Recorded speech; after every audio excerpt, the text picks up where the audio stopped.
Presentación de la unidad 3, dedicada a la explicación sobre las pruebas de la existencia de Dios, aunque realmente nos vamos a remitir únicamente a dos tipos de pruebas, las más importantes en la historia de la filosofía, que es el argumento ontológico y las vías de Santo Tomás. En la enseñanza teórica quedará grabada las clases síncrona de presentación y la de síntesis, y presentación que estoy haciendo de la unidad también va a quedar grabada. El tema lo tenéis desarrollado con integridad, el tema teórico. Veis que el esquema es muy sencillo. Primero hay una justificación. Las palabras que utilizo ahí en el parágrafo es necesidad y posibilidad de la demostración de la existencia de Dios, con una explicación introductoria, y después ya directamente nos metemos al argumento ontológico, muy concretamente en la comprensión del mismo. Esto requiere un tiempo.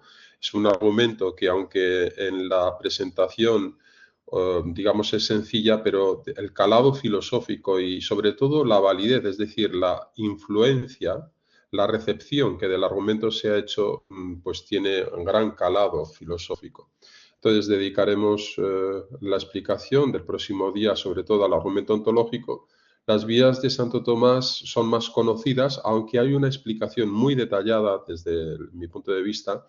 En realidad pueden ser resumidas en una sola vía, en 5 variantes, y por eso he querido también presentar el esquema formal que es común a todas ellas. En esta explicación de las vías que conducen a Dios, según Santo Tomás de Aquino, comenzamos entonces cuál es la pretensión metafísica del autor, esa búsqueda de la causa exhaustiva última, que explique determinados hechos que él pone del mundo, y entonces después va la explicación de cada una de ellas. El excursus, como siempre, no es necesario que lo atendáis. Eso sería, digamos, el contenido teórico. Es denso, pero asequible desde mi punto de vista. Creo que está bien explicado. Después, en cuanto a actividades de evaluación, solamente he puesto un cuestionario con 20 preguntas que se refieren a la generalidad, al completo del temario.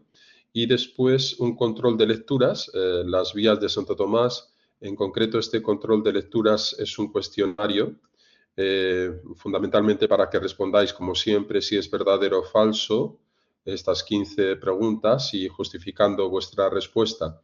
Las preguntas se refieren exactamente al texto del contenido teórico, y por lo tanto no hay que ampliar nada más. Os servirá, por lo tanto, para la lectura y la comprensión del tema y os ayudará al estudio.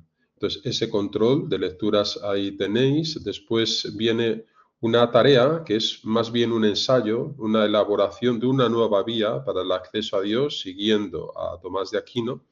La tarea os la describo también, es muy sencilla. Bueno, pues ahí se pone de una forma ilustrativa casi, ¿no? Pues la pretensión, que es esa elaboración de una vía nueva, basada, eso sí, en un aspecto contemporáneo, imitando un poco el modo de hacer de Santo Tomás de Aquino, pero sí con un hecho diferente de los que él propone o aduce. Pues aquí os pongo como ejemplo la complejidad del cosmos, la fenomenología de la conciencia, la física cuántica, el problema del mal o la filosofía. Incluso, pues después pongo otro ejemplo mucho más cercano incluso a nuestra mentalidad actual, que es una vía que parta de la ordenación de los algoritmos en sistemas de inteligencia artificial para llegar a una necesidad de una mente ordenadora suprema, ¿no? Entonces, bueno, es un ejemplo sencillo para que vosotros de alguna forma apliquéis, ¿no?, lo que habéis estudiado en las demostraciones de la prueba de Dios y le deis un sesgo, un carácter propio. Entonces, redactar una sexta vía basada en uno de esos aspectos u otro, el que vosotros elijáis, siguiendo un poco el esquema, un punto de partida, es decir, identificar el hecho, ¿no?, como evidente desde la experiencia humana o científica, un núcleo de argumentación, que es explicar esa relación causal, metafísica, que lleva a postular, ¿no?, la existencia de Dios, y un término final concluyendo o identificando esa causa buscada como Dios, ¿no?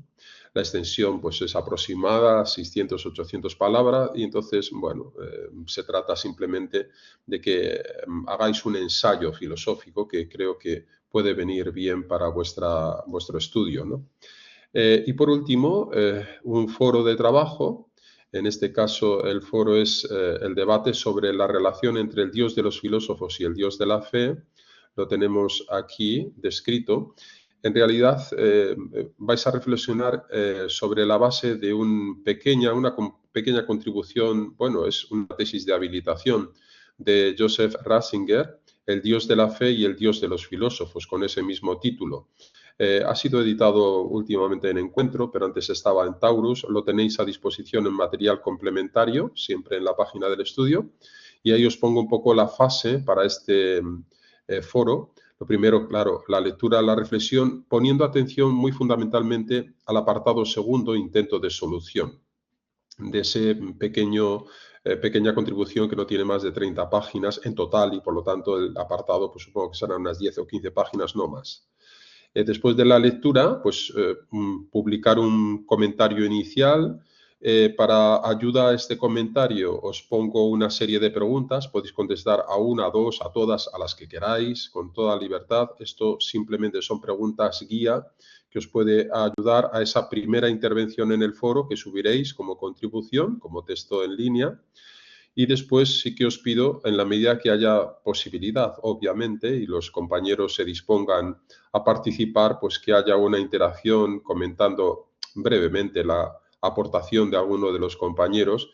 Y por último, si es posible, pues redactar una conclusión personal al final ya del foro, cuando ya está casi concluido el plazo de entrega, bueno, pues con esas extensiones que es simplemente, digamos, a modo de consejo, no hay que seguirlas estrictamente. Entonces, yo creo que las actividades de esta unidad son sencillas, no os van a complicar mucho, creo que os pueden ayudar tanto el cuestionario como el control de lecturas, que no hemos, como veis, extraído de una obra externa al temario, sino que se refiere directamente al temario que tenéis aquí. Entonces, creo que os puede ayudar a la comprensión y, por último, pues tenéis este último apartado del comparte, que no es evaluable y, por lo tanto, es de libre, digamos, es ad libitum. Si queréis realizarlo o no, os puede ayudar como herramienta a la síntesis de la unidad.